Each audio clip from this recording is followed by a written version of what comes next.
You are live right now, the BS3 Radio YouTube channel, like we do every single Monday, giving you a new topic to talk about.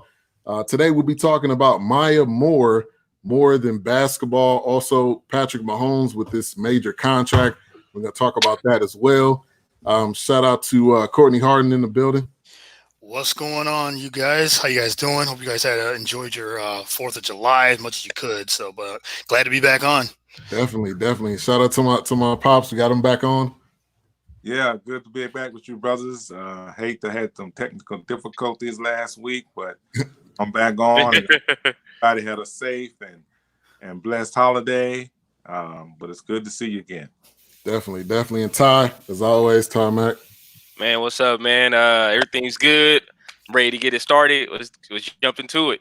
Yeah. So make sure you guys subscribe, click that bell so you can be on top of all the content. We're one subscriber away from 600. So whoever is watching, just go ahead and click that subscribe. We can go ahead and keep this thing going. Hopefully everybody had a good July 4th. Mine was extra chilled. Didn't do a lot. Hopefully you guys, this was good. But the topic, Maya Moore. So Maya Moore has done an amazing thing. She's already an amazing she WNBA basketball player, but she is taking it to the next level, and she has helped a gentleman named Jonathan Irons, who was in jail, incarcerated for 20 years for something that he did not do. He was 16 years old. An amazing thing that Maya Moore has done, and it's gotten him free. So that's kind of the topic of today. Courtney, it was something that you suggested, so I wanted to give you the floor first, just on what an amazing thing she's done, and something she didn't have to do either. You know, she could just continue playing basketball. Yeah. When we saw this last week, I thought, like, okay, this is finally her mission was finally complete. What she wanted to do. You know, she sat out for 2 years and the height of her career too. Now, this is Maya Moore, one of the greatest women's basketball player of all time. She's in my top 5. I pick her as one of the best basketball players and women's basketball players ever, because her resume speaks for itself. I mean, she's a 4-time WNBA champion. She's also a 2-time college basketball champion. Also been to the Final Four 4 times. She also won in high school. She's an Olympic champion twice, 2 times over. So she's won on every level. So that's just the resume for her basketball career. But as we said, this is much bigger than basketball for her. To go out there and to do the work that she said she was going to do, and like I said, to miss all this time, she definitely did. This is a game changer. She was the one. This was the perfect example of using your platform, and she used it to the best of her ability. She went out and, like I said, she just went ahead and said, you know what, I don't want to play basketball no more. I want to make sure Jonathan Irons that he gets some freedom, because he's wrongly accused. And she went out, did her all her work, and she pushed forward, and now he's free. And she said the work's not done. She's going to take a rest. She said she might come back to basketball next year, but utmost props for Maya Moore. I give her utmost props, and for her just to step away from her profession and to do something like this, I think it was amazing, and it's a game changer. Yeah, definitely. I mean, it takes one thing to be at the top of your craft, but then to leave when you're at the top of your game and go help someone that is needed. And she met Jonathan Irons. This was back in, I think it was 2007 when they actually met, and they've been linked, forever. And she's been able to find a way to help this guy get his freedom, which that nothing goes unmatched than having your freedom. Nothing. We don't know what that's like, because none of us is incarcerated, thank God. But if we were, we would have that feeling. Dad, I'll go to you with the TO jersey. There you go. Well, I know we was talking some football later on, so I just had to rock my TO jersey. But Yeah, this was something was very intriguing to me. I give props to this young lady. Not only, as far as her career, but when you look at the salaries that the WNBA players are earning, it's minuscule when you compare it to the NBA. And so it's not like she was earning a lot of money where she was able to just take a leave of absence and just coast and live off of her earnings. She was making, it depends on what source you look at, but she was making between $45,000 to $60,000 a year. And also some reports, her net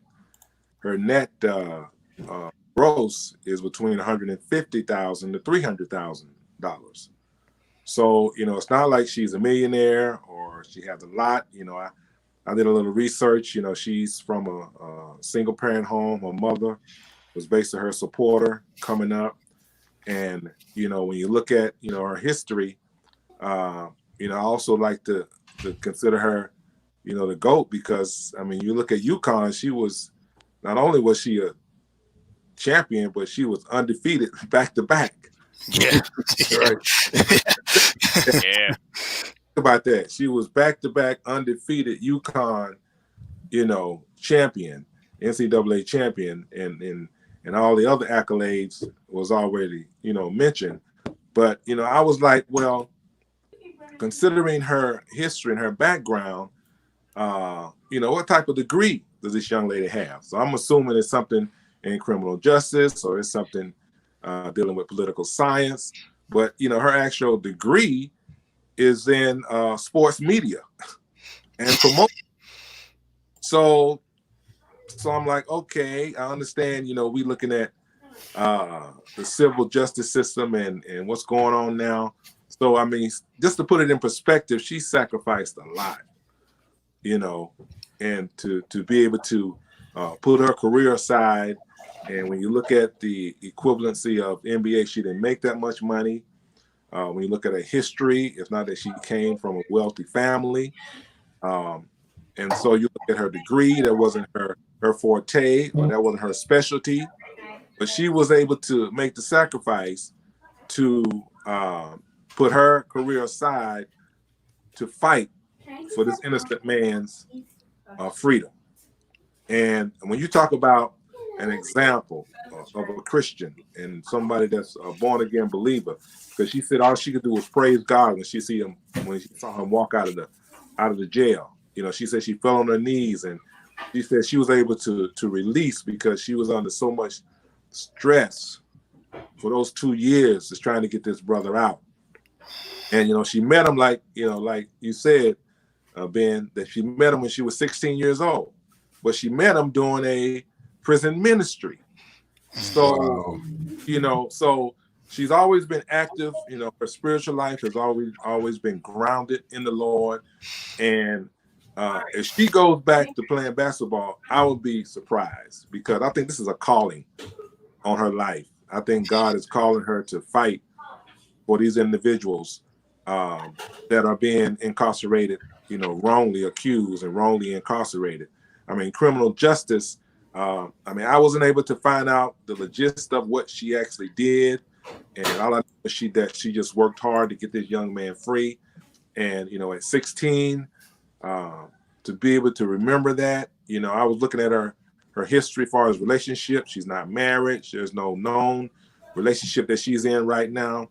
So she was able to devote all of her time, 100% of her time and her energy after taking those 2 years off. So, I was impressed. I was impressed as this young lady and how she made the sacrifice. And to me, only, the Holy Spirit, only God can drive somebody to do that, considering her circumstances. And when you look at her faith, God gave her the ability, and what she did needed to be commended. Yeah. And what she did definitely does not go, unmatched. It was something that we definitely have to praise, because it took a lot out of her to be able to do this. And so I'm impressed by her. And I think I definitely agree with you, Dad. I think this is definitely a calling because this is not just something that you just do one time. I think this is something we're going to see for years to come because there's so many people out there. You know, we talk about the movie Just Mercy. If you guys haven't seen it, I highly recommend you go see it. It is basically what we're talking about to a T. People that are incarcerated for the wrong reasons should not be incarcerated. And so ultimately, we definitely commend her. But I think this is her calling, and the money that she would have made, I don't know if it would have truly been worth it. I know she signed with Jordan, so it's not as if she doesn't have any money at all. So I think she has a really great avenue. But Ty, I'll go to you. Let me say this before Ty chimes in. Once these families see what she's done, you know, so I feel her phone gonna be ringing off the hook. she got a plug. She got some type of she has a plug. Yeah, she does. Look, man, it's like, okay, whatever you did for Iron, you know, do it for my son. Right. Go Exactly. ahead, That's true. That's true. And that's important because what I wanted to first start off with and highlight is there are a bunch of Jonathan Irons that are in prison today. Right. You know, kids who are wrongly convicted, don't know their rights, do not know how to engage with the legal system, don't have the money for the legal system, which is huge, right? I remember as a kid, my mom used to always tell me, she said, Kyan, stay out of trouble because you have to have money to play with the legal system, right? Nice. And if you don't have the money to afford lawyers, to afford the necessary representation that you need, you can easily get washed up in the system. It is a very expensive process, and it's not worth your life, you know. And so you know, again, you see an innocent guy, Jonathan Irons, who, if people don't know about his case, like I say, he was charged for a burglary. He was charged for a burglary that he was nowhere near. He didn't rob anybody. He didn't do anything. There was no actual evidence. So there was no fingerprints. The fingerprints that the police picked up from the place were not his. There was an ID by the victim who was able to pick him out in a selection of pictures in which his picture was made to be bigger than everybody else's picture, right? Wow. So there was also in this situation a detective who questioned Jonathan Irons by himself, no recording, no written statement, no anything, but the detective said that he admitted to the crime. So it was just the detective's word. And as we already know with the police system, with the justice system, if an officer says you did it, you were guilty, right? If an officer says you did it, the officer gets the benefit of the doubt. You are not innocent until proven guilty, right? You are, when you go in the justice system, you are guilty, and you have to prove your innocence, right? You have to prove that you weren't there. You have to prove these different things, which again, that isn't how our justice system is supposed to be, but that's how it operates, right? So you know, so you gotta appreciate somebody like Maya Moore, as everybody's already pointed out, a amazing basketball player, one of the greatest of all time in women's basketball. In the height of her career, just stepping away from the game, right? And let's be real, like as much as she's accomplished in basketball, she don't really have nothing else to accomplish anyway, right? Like at this point, it's just for the love of the game, right? Like she's playing for the love of the game. She has MVP. She's won finals MVP, a regular season MVP, championships, college championships, player of the year. I mean, every award, you know, Olympic gold medals, every award that you can think about in basketball, she has won, right? So at this point, she is just playing to enjoy herself. And what you're seeing is that this is, to her, social justice is more important than the enjoyment of basketball, right? And for that, I think that leaves a bigger legacy about her than anything that she did on the court. You know, to stick your neck out and figure out a way how to get this man not a retrial, like literally get his whole thing dismissed, right? And watch the state try to appeal this judgment, appeal, and show how flawed the system is amazing. Because even after he was cleared, they still held him in jail. They still held him in prison while the state put up appeals, right? I mean, that's ridiculous, right? You've been cleared, you are free to go, but you got to wait until the state appeal and make all these arguments against why you shouldn't leave. That's crazy. But man, I think that is like such an amazing story. I think, you know, as people said, you know, she's found her calling or her purpose. And yeah, her phone is going to be ringing. I definitely believe that there's a lot of individuals, a lot of families, a lot of parents who are trying to get her on the phone right now and just find out what can they do. Like what are the options? What are the methods? What can I do to get my case back on a calendar? To give myself an opportunity to get out of prison, because none of that is fun. That is like the worst experience ever, having somebody just strip your freedom away. And you know, transparency, like I've been to jail like a couple of times. I ain't never had to stay. I've visited for some ridiculous stuff as you know, I was younger. Yeah, I did a couple overnighters. It ain't a fun feeling. It ain't a fun feeling. Whether you stay 1 day or 100 days, it's not something to have somebody just really restrict, you know, what you can do, you know, to tell you when you can eat, you know, when you got to go to sleep, what you can read, what you can, you know, like that is a hard transition. And just taking somebody's freedom like that for, this guy do 30 years? I mean, Jesus, or 20 years? 22 years, yeah. Like to take somebody's freedom from 22 years, man, to find out that you were completely wrong. Like there's nothing that you can do to make up for that, right? There's nothing. There was no amount of money. There's nothing that you can do to make up for 22 years of your life being stolen, you know, because of a crooked, flawed system, right? And that's what it is. It's a crooked, flawed system. Yeah.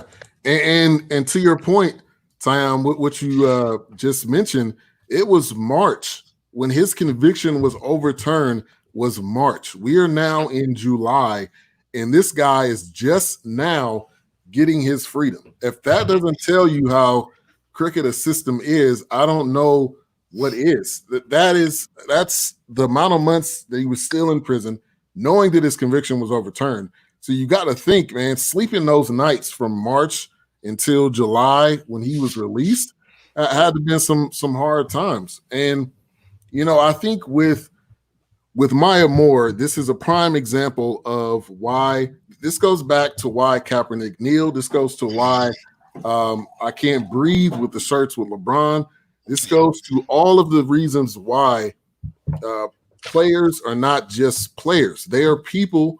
They are people that care. They are people that have feelings. They may have people that are in jail. So my question is, especially during this time with COVID-19, with the NBA coming back, how many other players are going to get involved? How many other players are going to be able to put their money in? I think probably her maybe biggest support was maybe the financial, aspect of it. Probably she knows people in higher places. When you got money, you know people. But do you guys think there's going to be other players that's going to get involved that can make this thing bigger than what we could even imagine? Dad, I'll go to you. Well, I'll hark back again on the heart condition. A lot of people sympathize, with these brothers who have been wrongly accused and been incarcerated unjustly. But you got to have the heart, and you got to have the drive and the willing to make the sacrifice. So I do feel that there are some, out there that are willing to put their lives on hold or put their lives in a situation to where you really got to fight, And I love this quote that she said. She said, "When we take time to stand up for people and to shine a light in a dark place, not everybody is going to like it." So now you have to look at, you know, a lot of players have egos and they want to be accepted. So you have to find yourself, find within yourself the willing to not to be accepted and sometimes to be criticized.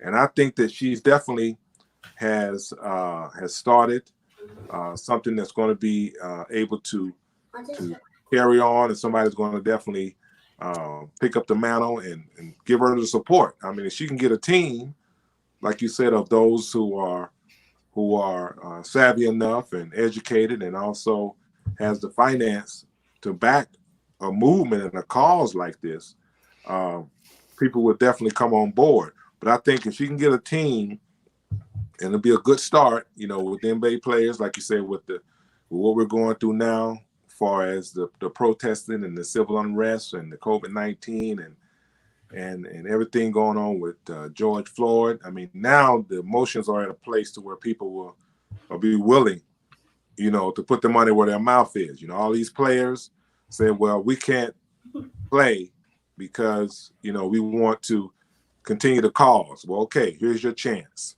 You know, now here's your chance. And she's already laid the groundwork. And if you want to do something that's productive, because, you know, these brothers, and the thing about, you know, Jonathan Irons is that, you know, he says, you know, he forgives the individual that wrongly accused him.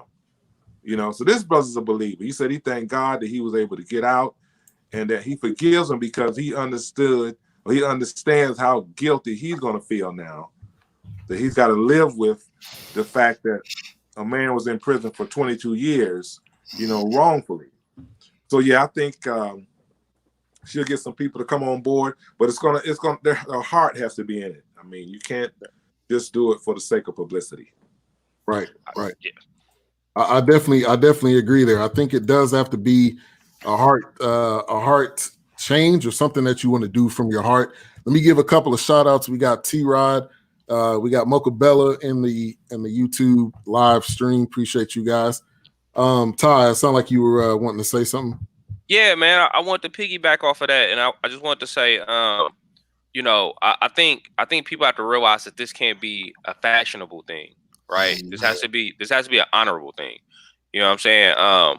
As men in the Black community, right? As growing up in the Black community, we're always taught that, like, once we get into a position of power, right, we bring those up with us.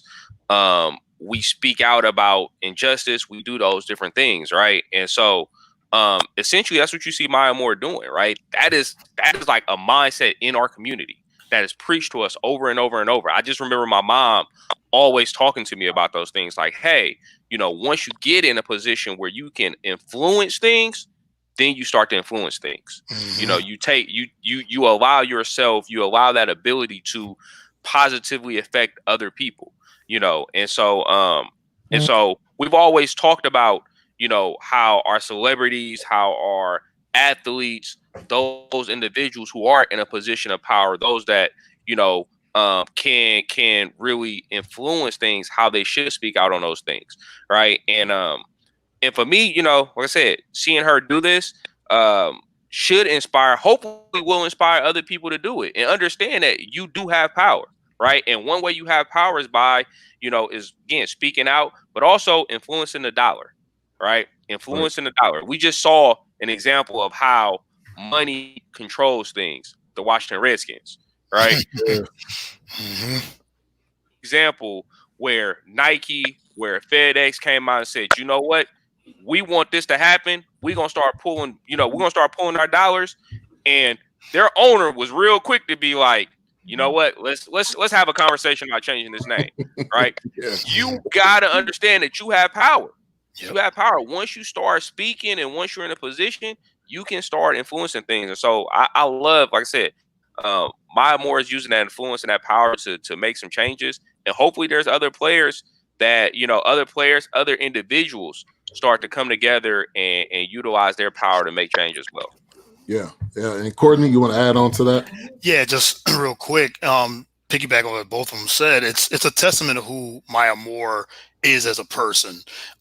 She shows that no matter what goes on, like you said, she's accomplished everything on the basketball court. She can retire today and be good and be like one of the GOATs of all time, and it just shows that she used her platform the way it can be used and should be used. And you bring up the Redskins and that name change. Yeah, when public pressure hits you, you start to, you start to feel, they start to feel it when there's billions of dollars and millions of dollars, and then, there's the name change. So Maya Moore, she will get the backing. She's already been on multiple platforms. I mean, she was on CNN, she was on Good Morning America, and I think she's already started something anyway, because, you got some of the WNBA players now, Natasha Cloud, Tiffany Hayes and Renee Montgomery, they're already saying they're sitting out this season because they are fighting for social justice. So Maya Moore did this 2 years ago, and we've been talking about the social injustices, the racism, the police brutality. I mean, this has been going on for many decades and years. It's great to see these celebrities really put their money where their mouth is. And if, Maya Moore used her platform the way she did, it will follow. Colin Kaepernick did the same thing. And it goes all the way back to Muhammad Ali, Jim Brown, Kareem Abdul-Jabbar, Bill Russell. I mean, these was in the 60s and 70s. So it's great to see. And I think Maya Moore, she's a trailblazer in her own right. And it's good to see women too, doing it as well, because like I said, we see the men do it, and the men get a lot of publicity for it, but the women should be just as much as the same or more, because now Maya Moore, she is probably going to be the linchpin for this, and now she can, she'll get I think she'll have to get somebody to back her, and other WNBA players I think will follow suit, and she's a trailblazer. Yeah, definitely. Oh, go ahead. Can I throw this out real quick, because I just want to give a shout out to women, right? Women are out here. They're out here. They're vocal, right? They're out here on the front lines, with the men. But it's a lot of women out here that are at these protests, that are speaking up, for injustices and things like that. And you just gotta give kudos, because I mean, Black women are just out here, they making it happen. You know what I'm saying? They're down for the cause. They're really supportive. Yeah. They're making their voice known, and they're doing the talking as well as backing it up, as well as finding ways to open the doors. Now, Maya Moore has a website, which is called winwithjustice.org. And on the website, she has Jonathan Irons on there. She has joined me in calling the attorney, joined me in writing letters. So, I mean, this platform is already set up for her to help the next person. So I'm excited with what she's going to do from here going forward. And I think it's amazing when you see someone do something from the heart. She didn't have, there was no benefit necessarily to her doing this. There wasn't even going to be anything financial. It wasn't going to be anything that was going to give her something. She did this out of the goodness of her heart. And to me, that again goes to just the amazing person that she is.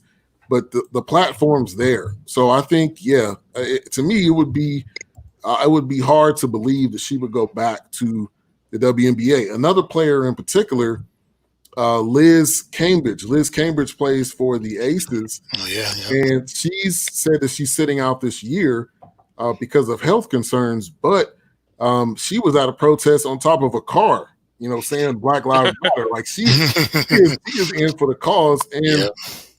And honestly, these women are like 6'7" and taller. So there's not gonna be a lot of we saw you. We can see you. We can see you, right, on top of a car. it's not gonna be a lot of scaring them or a lot of trying to prevent them from doing something. So Maya Moore again is someone great.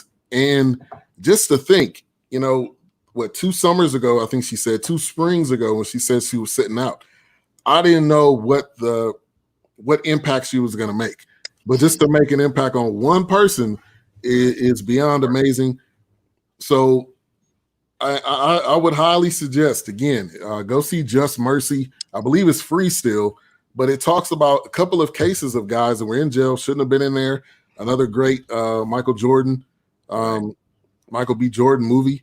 But this is exactly what she's doing, and she's doing it in present day time and in real life. Yeah, and I think also when you look at the movement, the timing is perfect right now. Because normally, we like to enjoy our entertainment and we like to be entertained. But right now, even though entertainment is a place where we like to relax and have fun and not worry about the cares of the world, but now we see that this world that we're living in is broken.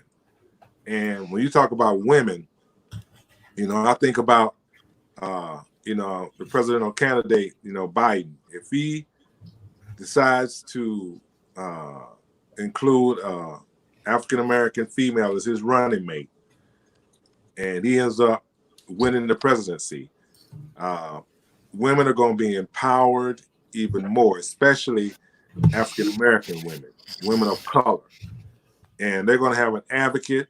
Right now, they don't have anyone in the White House that really supports them. It's more of a divider in chief.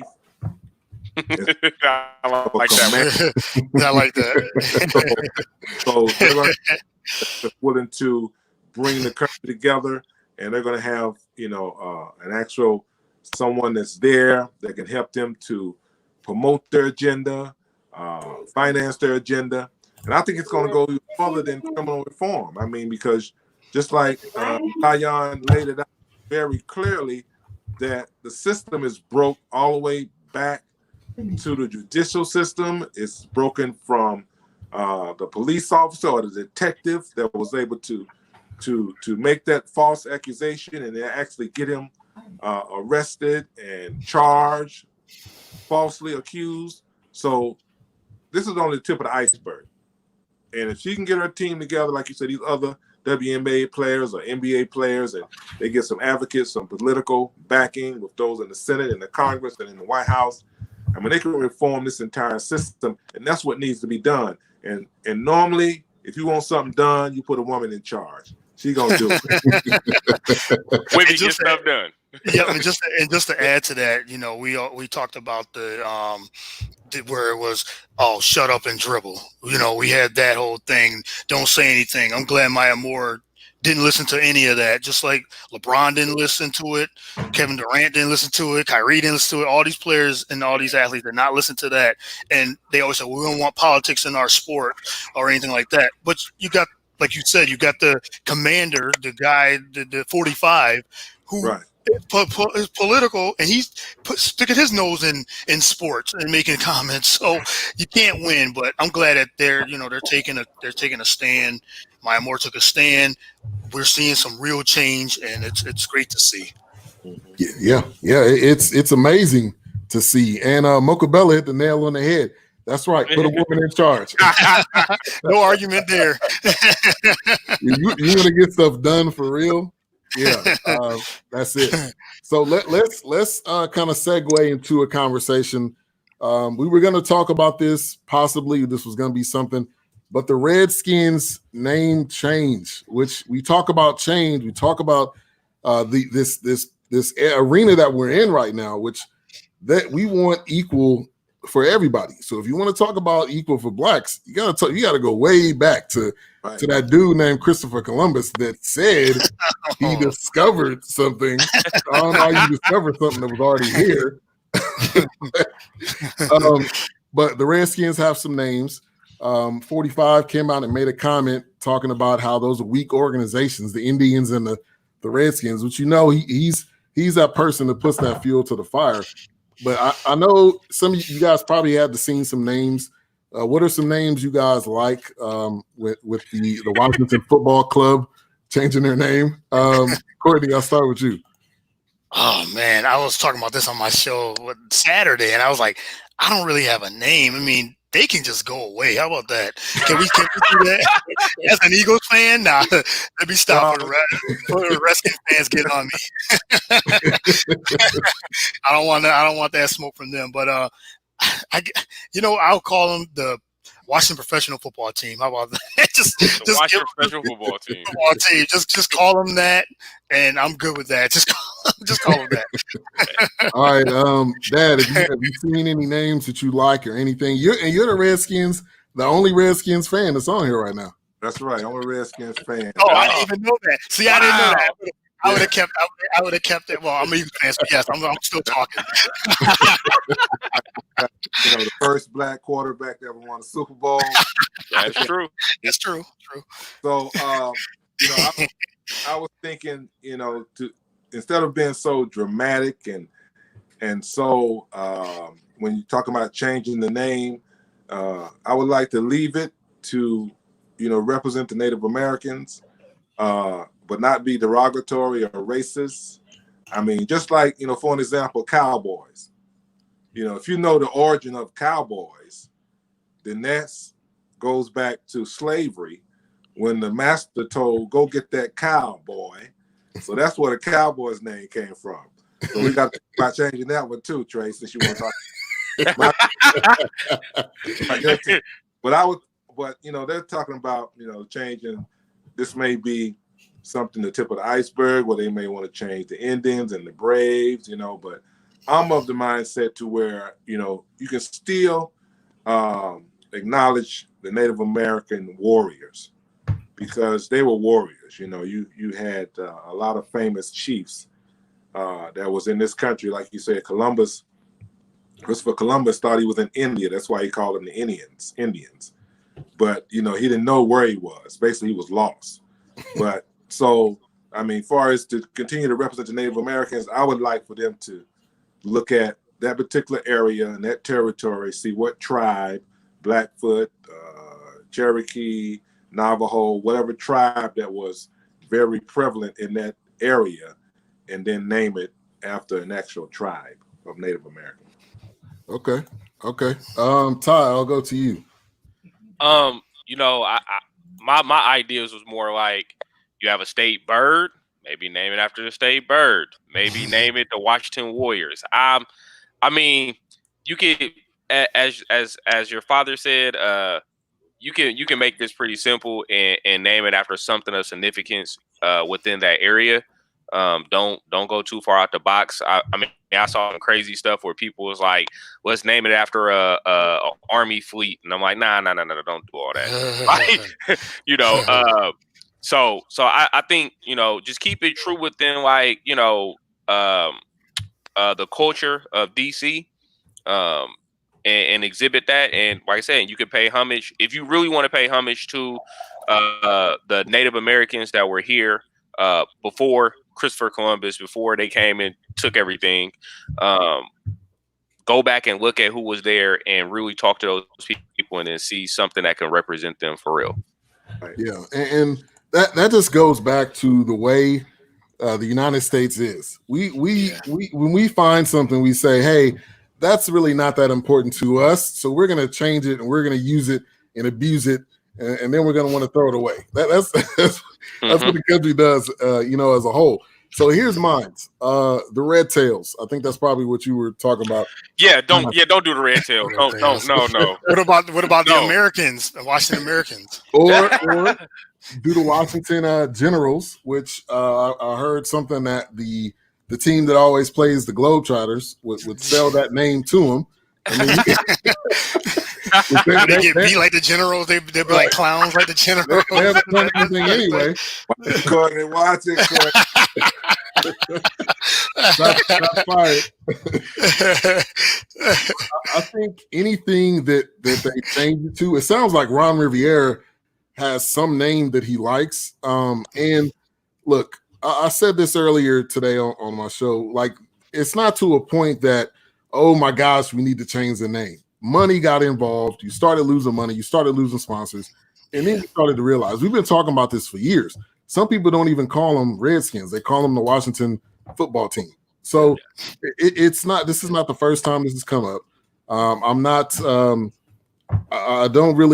never really liked Dan Snyder because he always gets the Cowboys seconds. That's like his MO, kind of like what the Giants do too. Man, it's a whole bunch of shots fired today, man. NFC East, man. NFC East. Oh, wait till football season start. We gotta have some real good conversation. Yeah. I think whatever name, I kind of agree with Dad. Like, really research it. Talk to some people. Talk to the leaders of those tribes to see what is it that we should do. Kind of like what Kaepernick did, even though Kaepernick got burned for doing it. He talked to somebody that was in the service, but that's a whole other story. But I think they got to decide something. They cannot do the Washington Warriors. They cannot do that. I hope they don't. Yeah, I hope they don't. I hope they don't either. They could do the I guess, they said, I was just reading something. They said the best odds could be the Washington Generals, the Washington Americans, and the Washington Memorials. So, those are the odds from Vegas. So I don't know if that's any of those. Oh, those are terrible. Right? Terrible. Horrible, right? So the big news from today, if you're watching this is Monday. The big news from today, headlining breaking news, Patrick Mahomes gets the biggest contract in NFL history. He had a blank check. If anybody didn't believe that or agree with it, the guy had a blank check and he got the most money ever, which he 100% deserves it. When I seen the contract, I was like, okay, we're talking about $40 million, but when it said 10 years, I was thinking like, man, this is that lifetime contract. You could be a chief for the rest of your life, and they got a great situation. So it's not like right now we can't say that it's doom and gloom in the future for the Chiefs, winning the Super Bowl. So Ty, I'll go to you first with this massive contract. What was your initial thoughts? My initial thoughts was, Lord have mercy. This dude is paid. This dude is paid. I mean, and rightfully so. You look at him, the youngest Super Bowl champion and MVP in NFL history. I mean he's just ridiculous, man. He's like the Steph Curry of football, right? Like when Steph Curry came and just like changed the game, and like all of a sudden everybody's looking for the next Patrick Mahomes. Everybody's looking for that guy who's looking left and throwing the ball right? Like people are looking for that, man. And when you look at the way his contract is, 10 years, it's going to end up being 12 years because it's added on to the 2 years that he already has. So then it'll be a 12-year contract. There is up to $503 million that he can make with this contract. $477 million of it is guaranteed. Wow. I mean, like this dude, this is beyond generational wealth. Like this dude's kids will never have to work again, right? And the way he structured this, and you can tell how smart he is as well, right? Him and his agent, they've structured it so he has a no trade clause. They can never move him, without his permission, of course. And he has opt out clauses throughout the entire contract. Another way that they situate his contract is his contract each year, it increases as the salary cap goes up. So it will always be a percentage of the salary cap that the Chiefs have. I just think, like I said, it's just an amazing contract. You don't see players sign 10-year contracts, of course. I mean, that's just like unheard of in football. You know what I'm saying? Football usually see like 5 years, probably the longest. 5 to 7 years, with 7 years being the longest, but routinely about 5 years is what you see players sign. To see somebody sign a 10-year contract just shows the faith that you have in the organization, as well as the faith that the organization has in you. Andy Reid is not going to be there forever. I'm assuming that what's his name, Bellini, the offensive coordinator, the enemy. I'm assuming that he will be taking over for Andy Reid when Andy Reid retires, because this is one of those things where you pair those two guys together, and you let them just work magic for the rest of their career. Yeah, I agree with you right there, because the enemy, obviously, he had to been having conversations. He got an offer from Colorado, which is his alma mater. He turned that down. So maybe it is a coach in waiting, which you're right. Andy Reid can't coach forever. So that to me, that would be a perfect, slide into that spot. But yeah, he's Mahomes is here till the end, and a smart guy. And honestly, if he came to the Redskins and said, "I want X, Y, and Z," I don't believe there was a whole lot of, well, Patrick, we don't know what you've done for us lately, so let's think about that. Nah, it wasn't a whole lot of conversation. I think he was going to get whatever. Courtney, I'll go to you. Yeah, when I saw this today too, and I posted it in our group me chat, and I was thinking, okay, he signs a 10-year deal. I said, okay, well, what's the money? It's gonna have to be 35 million plus, 35 million plus per year. So it's gonna be more. Something I said, okay, is he gonna get 300 million, 350 million, 375? I didn't know. So when we knew, like we said, we knew from a year ago he was gonna sign. So I figured he was gonna sign a 5-year deal, like Tyon said, for 200 million, 40 million a year. That's what we thought that was gonna be the thing. But he gets double the years and double the money. So, or even more than that, more than double the money. So it's well deserved, I think, because he's the best player in the league right now at that young age. And the one good thing he said after he just signed his deal, he said, "Let's go." He was excited, but he said, "I'm here to win. I want to be a dynasty."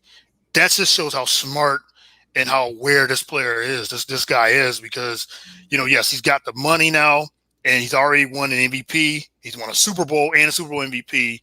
So now he wants to get into that upper echelon of being the greatest of all time.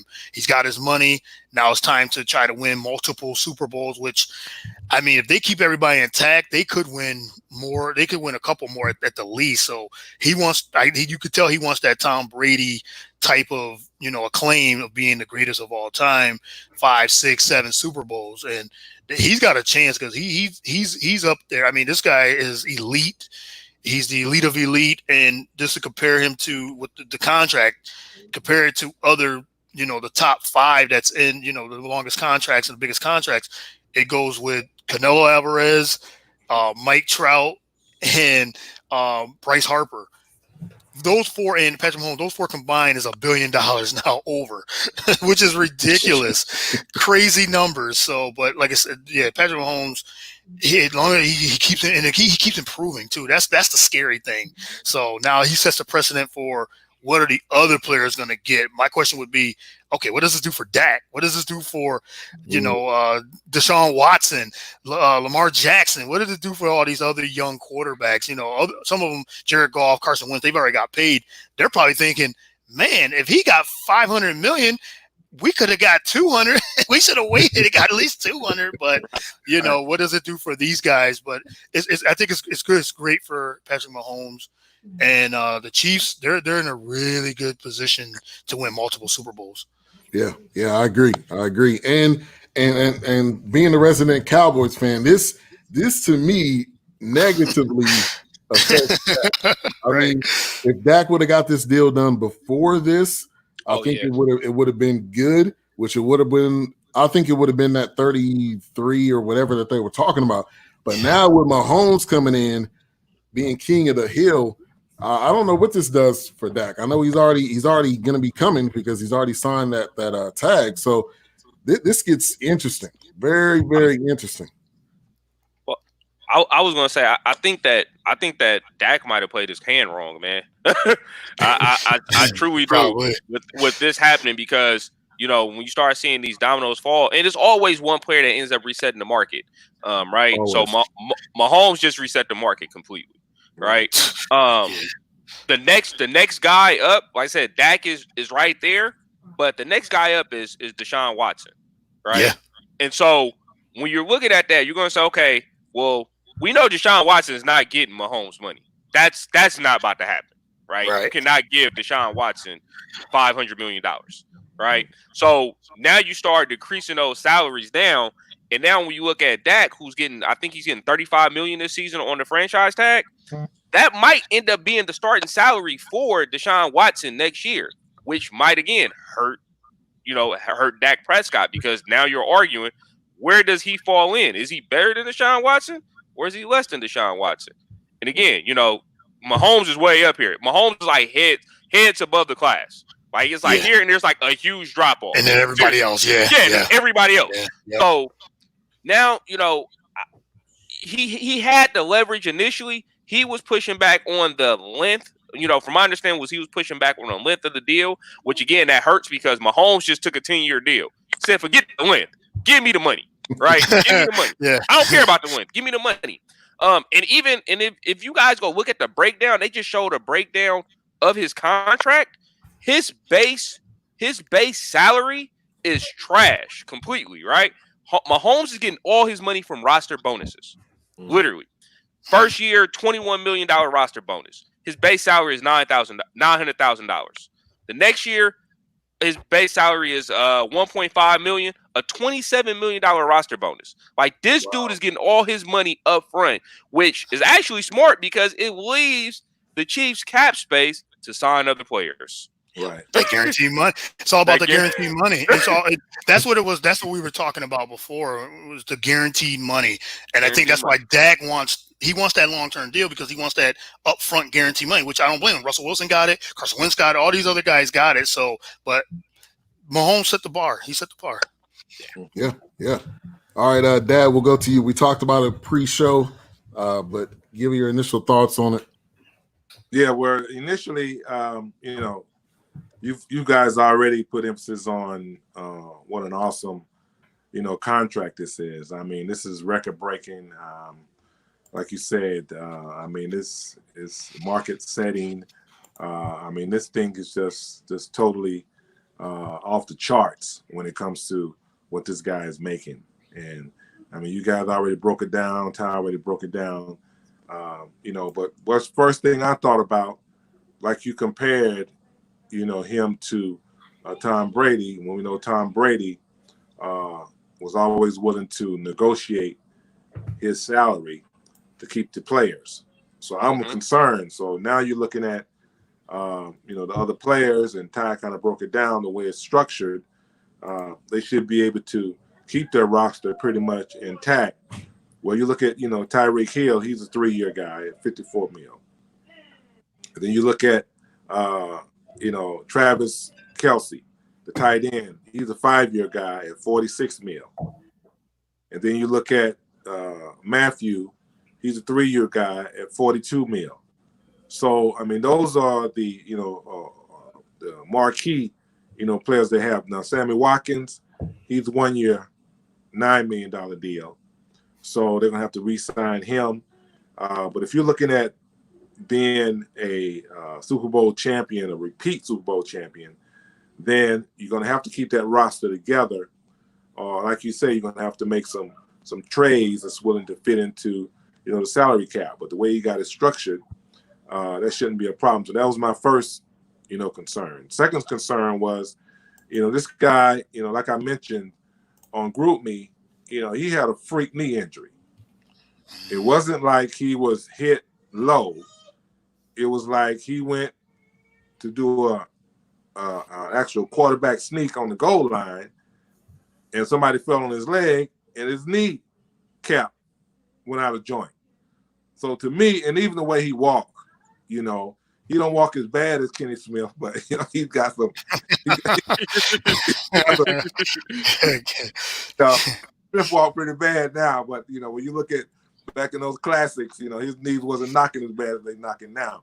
But when you look at the way he walks, and they're not knocking to the point of concern, but I do have, some concerns regarding his knees. Are they going to be able to take the punishment, over a 10-year period? And, those are my two, initial thoughts when it came to the roster and it came to, his health. And then my other thought came to Cam. That man Cam. Cam is like, well, it's not about the money, it's about pride. Well, I'm telling you, brother, Belichick, he's either a genius or he's still enough a con man, because you're talking about a former MVP. Regardless of the injuries, I'm like, this guy deserved more money. So when you look at that aspect, and then the next play I thought about was Lamar. You guys talk about, the other two players. I thought about Lamar Jackson. He's going to reset. Mahomes already reset the market. Well, Lamar's the MVP. So, he's gonna have to get paid. So that's I was thinking about him more so than Dak. Also how they're going to restructure. Dak is going to be some concern, and Watson. I was thinking about him as well. But what they did to Watson when they got rid of Hopkins. So they're going to be able to keep his roster intact, and that way he can have a chance to repeat or win multiple Super Bowls. And then, I'm thinking about, Lamar, because I want that brother to get paid too. Yeah. And when we talk about Lamar, the Lamar has all the tools, and I think he has everything in place for him to be successful. So he could win a Super Bowl, in the near future. I think that could happen. But Lamar's skill, he already has won an MVP. So, like, a lot of things are stacking up with him getting a pretty big contract. Now, Deshaun Watson, the way they've done him, especially with Watson, Watkins, with him getting traded, or Hopkins, excuse me, with him getting traded, it's almost like they've been feeding him to the wolves for a minute now. And I don't really know what that organization, what the full long-term plan is. But obviously, you're going to have the money to pay him. But what do you do with the rest of the team? That's always been my question when it comes to, what would happen for Deshaun Watson. Yeah. Oh, I can tell you what's going to happen with Deshaun Watson. Nothing. That team is not going nowhere because that defense sucks, and the coach who's there thinks he's Bill Belichick, and he thinks he can just throw players out there and he's going to get something happen. It's not going to happen. He's not Bill Belichick. That defense needs an overhaul. And, Deshaun Watson's a great quarterback. I think he can't do everything, though. He can't do everything, man. He can't do everything. And his offensive line is terrible, too. Yeah. So, he's been sacked 50, 60 times, I think, in a season. So, yeah. Yeah, they just paid Laramie Tunsil to be he's the top paid left tackle in the league now. I think they overpaid him. I think there's about 5 or 6 other tackles that are better than him in the league currently right now. So to him to be the highest paid, but they went and did it because they have to protect Deshaun Watson, and I get it. It's just that you don't want to pay the biggest threat that you have on your team in DeAndre Hopkins. You don't want to pay him. You trade him and give him a bunch of receivers that's been traded 6 or 7 times throughout the league. It doesn't make sense to me, man. What is he doing? Like I said, he thinks he's Bill Belichick. He's not Bill Belichick. You can't just throw receivers in there and be like, let's go win a championship. It doesn't work like that. Yeah. All right, we got a question from T-Rod. He says the best 2 quarterbacks in the NFL as of right now are blank and blank. I like that. Give us some trivia as we round out the show. I'll go first. I'm definitely gonna say Mahomes. Number 2, I think I gotta go with Lamar Jackson. I think at number 2. A lot of these guys are older now. Drew Brees is not a top 2 quarterback. Brady is obviously not a top 2 quarterback anymore. Aaron Rodgers is starting to fall off. I like Still him. Up there, though. Still up there. Hey, Still up there. But if we talk about the best 2 QBs as of right now, skill and everything, those 2 are pretty much it. Let's go to the next person. Courtney, go ahead. Mahomes, definitely. Like you said, it's him and everybody else. But Russell Wilson, man, he's the second best QB in the league. The guy, he produces. He got a Super Bowl. Could have had 2. Should have had 2. We ain't gonna go there with that. But the guy, they win. They win 10 plus games almost the last few years. They could have got to the NFC Championship, But I gotta go with Russell Wilson. So Mahomes and Russell Wilson, 1 and 2. Okay. All right, Dad. We'll go to you. Well, you your daddy's son, so I got to. I got to ride that. I got to ride that ship as well. Mahone, that goes without saying. But if I can recall, Lamar Jackson isn't he the only one that threw for over 1,000 and ran for over 1,000? Yeah. I believe so. Yeah. Let's talk about that playoff record, though. 0-2 right now. It's still early. Oh, come on. It's early. We getting NFL heated right now. NFL not here yet, y'all. All right, so who you saying though? You saying you're agreeing with me? And Mahomes. Okay. All right, Ty. Let's round it out. I'm sorry. I'm gonna go against the grain. Of course, Patrick Mahomes is number one. But you know what? That dude in Green Bay. I still think, man, the way that dude runs an offense, his ball placement, everything that he does, still with the trash that he has around him. I mean, that dude is still the best, top 2, top 3 quarterback in the league, man. If you just watch the way he still plays the game, and being able to be a threat running the ball, even though he doesn't run, he can run the ball. But his ball placement with the receivers, they just throw receivers in there and they just let him go. That's true. They give him trash every year. Yeah, every year, man. He ain't got no Devontae Adams. That's it. Yep. Exactly. That wide receiving core is like Devontae Adams, and that's Aquinas Jacobs, Julius Jacobs. Jesus,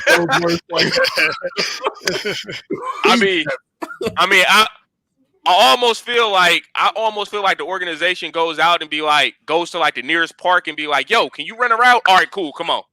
Come on over here. Yeah. We got somebody to throw you the ball. It's bad. That receiving core is bad. I thought they would address it in the draft. I actually heard that they wanted Ayuk that the Niners took. They had planned on drafting him. The Niners actually traded up in front of them to get him. So that's why they ended up going with the Jordan Love pick instead. Now, the biggest story out of Green Bay is Aaron Rodgers is going to be singing that Jackson 5. Look over your shoulders, honey. We can be singing it all year long. Jordan Love, I want to see, is he going to help Jordan Love, or is he going to treat him like Brett Favre treated him? Like, nah, bro, just hold the clipboard until I tell you can come in. That's what I want to see. But and to Tom's point, he's not done. Aaron Rodgers' career is not over. He still has everything, the tools himself. But that organization, as long as with the coach, if you don't get along well with the coach, was him and who is it? LaFleur?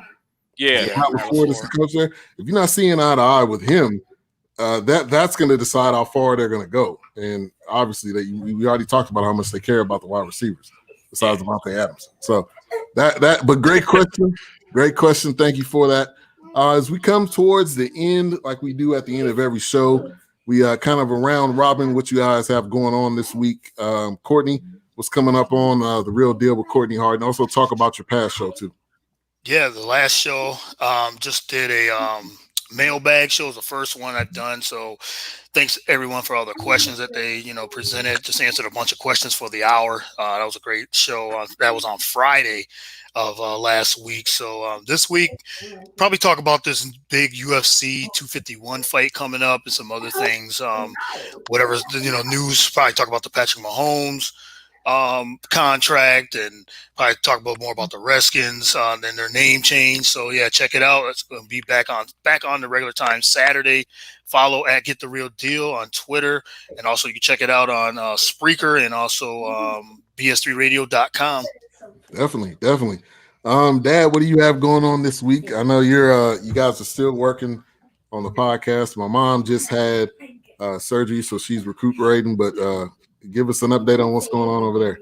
Yeah, she just had a third replacement knee surgery on her right knee, so she's well, and we thank God for that. She's going through rehab and doing well, and basically I'm just I'm playing old pa, man. I'm taking care of mom, and but yeah, we're working on the Sons of Us podcast, and we got the actual brand. We decided on how we're going to design that and the logo, and basically we're taking notes and and getting ready to promote the book. So that would be coming forth here pretty soon.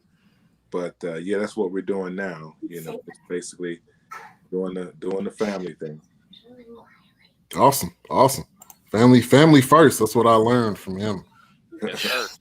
Yeah, always. Ty, we'll go to you. You know what? This week I am actually taking a week off.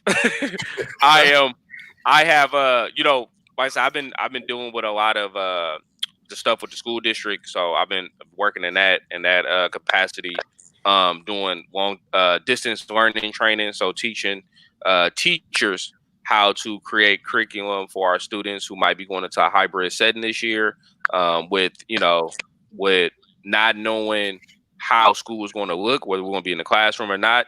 As you can see, the COVID outbreak, the outbreaks is going up now. The death toll is going up again. So it looks like our whole country might be getting shut down yet again. So I'm just trying to, I just spent that time trying to like educate other educators on like how to plan and do different things. So this week I'm kind of just going to relax a little bit, spend some time with the kids, and take some time off, and I'll be back at it next week. Definitely, man. Time being an educator. My sister's also an educator. Hats off to you guys, because it's a corny statement, but it's so true. The children are the future. The children are now. As 5 years from now, my daughter Ari is going to be 13 years old. So it's now. So everything you guys do is powerful.